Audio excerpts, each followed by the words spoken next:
Yeah, hey Eric. So since we're on the topic of struggling quarterbacks that can't hit their receivers, let's keep it with that thing. Okay. And it was three quarterbacks that was for sure struggling and been struggling all season.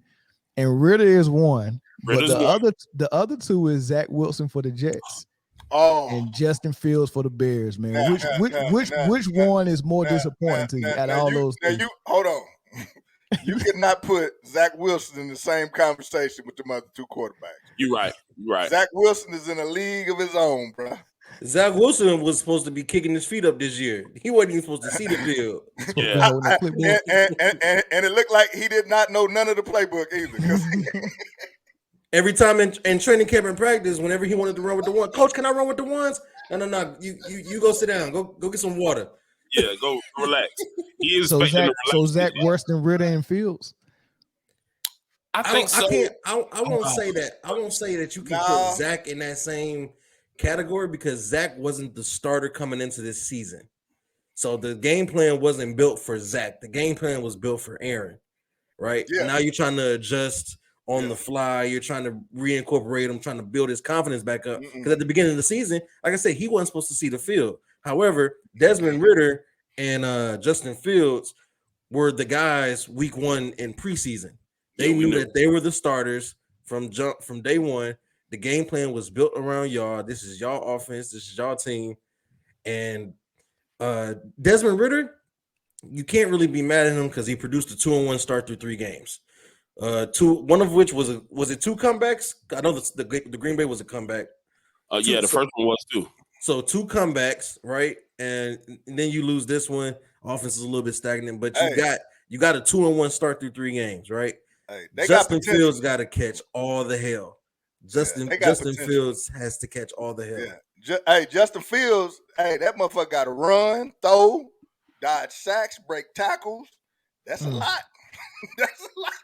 And I want to give him the benefit of the doubt because I'm looking at these games and I'm like, bro, it's rough out there for y'all boys in Chicago. It is rough.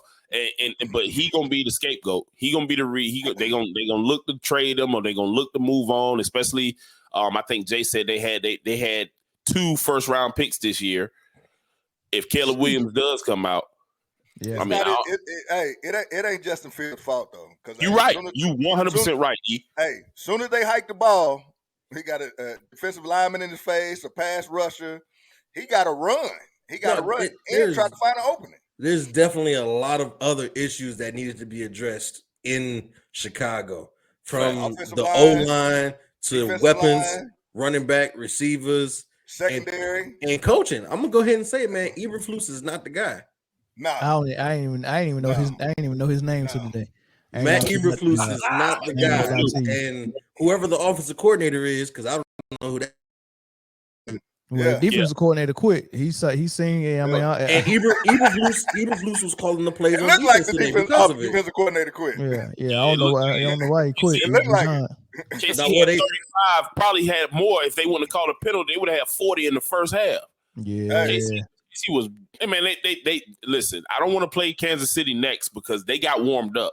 They got all warmed up. You're welcome. We lit that fire under y'all ass. You're welcome. But they always do that. They always come out and try to see if they could pass every play. And then when they find out, no, you actually need to run the ball, they'll go back to running for like 1 game, 2 games. And then next thing you know, they doing that BS again and just passing every play, man. They do this every year, man, with Pat Mahomes. Every single year. It's okay, man. It's all right, man. We just gonna keep winning Super Bowls, and okay, we'll see. You know what I mean? We'll see. We gonna get to that KC game because we're gonna talk about it. Yeah. Go ahead. I want to. So y'all think the first quarterback to get benched out of that the terrible 3? Zach Wilson. They got to draft a quarterback, bro. They're gonna have to draft a quarterback if they want any kind of season in New York. Zach Wilson ain't it. Should they keep him out there for the rest of the season and try to go find somebody? Unless y'all just want to lose. What's better? They already said Matt Ryan and Carson Wentz are the ones that have contacted the Jets. Listen to that. Matt Ryan and Carson Wentz called the team. The team didn't call them. Look at your options, bro. Your best option. We talked about this a couple weeks ago. Their best option was to go trade for crab legs. Down there in New Orleans. Crab legs done. Crab legs done, bro. Bro, Yeah, hey, he looked cooked. How can you say Crab Leg? He had 100 yards in 1 quarter of work. Hey, bro, and no points. That's not his fault. That's play calling.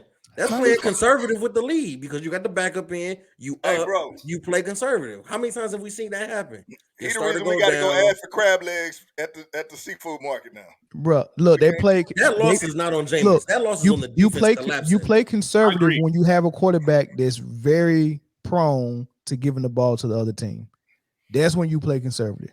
I got a 17-0 lead, and I just put in 30 for 30.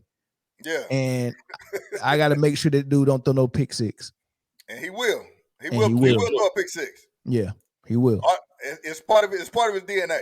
He gonna throw a pick six. Now, what I will say is, it is a part of his DNA.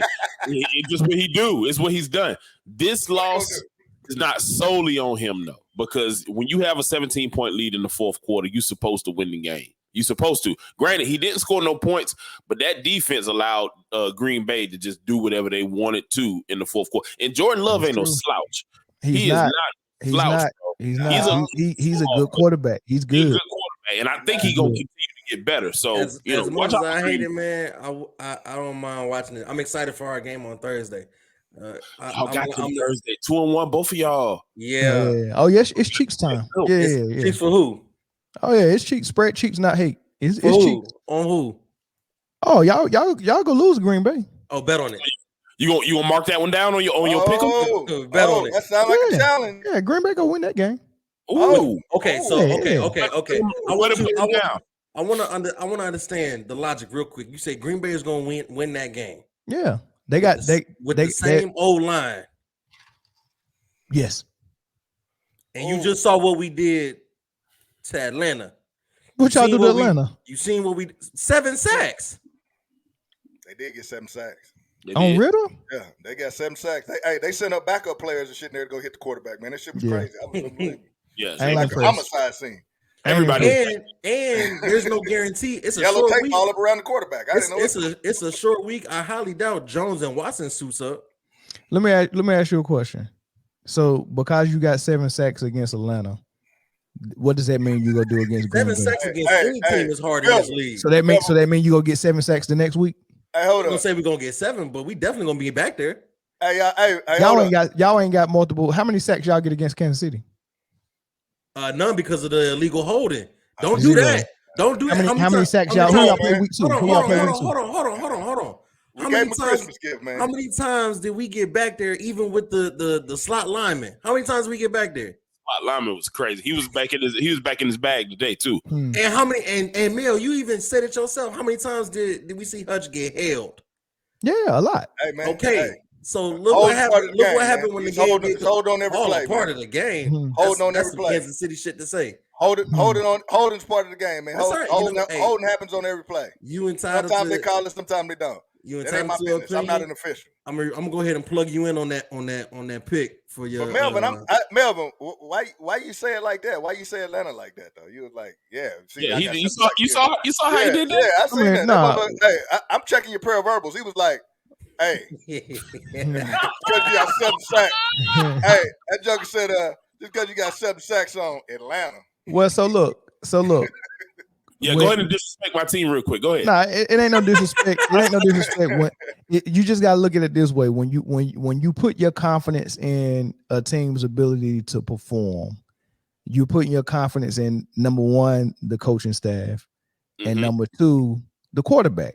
Because that's who the confidence you put in. I mean, of course, the O-line got to do that thing, but a good game plan and a quarterback that can carry that game plan out, and then improv when they need to improv, and then check out of certain plays and call audibles for certain things. You got to be confident in it. So if I'm looking at Green Bay with LaFleur and what they've been able to do for the last couple of 3, 4, 5 years, and a quarterback that's really good and trained by Aaron Rodgers, I think my confidence would be in that versus over somebody like Atlanta and Ridder. No, so I get it. Yeah, they go do that thing against Ridder, but that ain't gonna happen every time they play a quarterback that especially like Green Bay and Jordan Love. Yeah, it's gonna be cheeks. No, I don't think it's gonna be a great game. And I have us coming out of there division leaders. Oh man, wow. Division leaders, man. 3-1. I got us coming out. I got us coming out of there. Friendly wager, brother. $15. When have you ever known me to bet? Yeah, you know Melvin. Come on, man. Melvin is it's light. Melvin is like 35% deacon, bro. You can't. It's light, Mel. It's light. You asked matter of fact, in the group chat, you wanted to put 500 on Atlanta. I should have took you on that. Yeah, because when I said 500 on Atlanta, when I say that, you said 500 on that. I said 500 on Atlanta and then pick Detroit in the Pick'em League. Come on, Chris, that don't even make sense. No, you definitely said 500. Not no Atlanta. Ain't nowhere in the world I put no. You gotta show us that text. I can't. Yeah, show me that. Yeah, show me that. Right now. Yeah, I can't believe Lil Jake said that. Nah, ain't no way. Is it Capricorn season already? Nah, yeah. Hey, damn, Capricorn. Damn, he do got to see on his ass. Cause he capping for sure. 500. Yeah, it wasn't no Atlanta game. Melvin, you better not ever let that come out. He looking for it too. He showed looking for it. Go to your search and hit 500. Yeah, just hit 500 on there. Did he spell it out or he just put it in numerals? It was definitely numbers. I'm trying to find it. Lord have mercy, this dude. Look, both of them looking for it. Well, why he doing that? Let's go to a quarterback that was struggling that kind of broke through the. That might have been me that said 500. No, it was you. It was you. It was you. What was the text? What was the text? Because you had said something about a bet, and I said I bet 500 the Lions win the division. I know y'all didn't get Bro Osteen the goddamn. Anybody best with Eric, man. Look, I was talking to Jay. Never mind. My fault. Yeah. There you go. But you was laughing. You was laughing at it. Now Jay bet 500. Jay might bet 500. Nah, Jay ain't even hit me back on that one. Jay looked like a $500 better.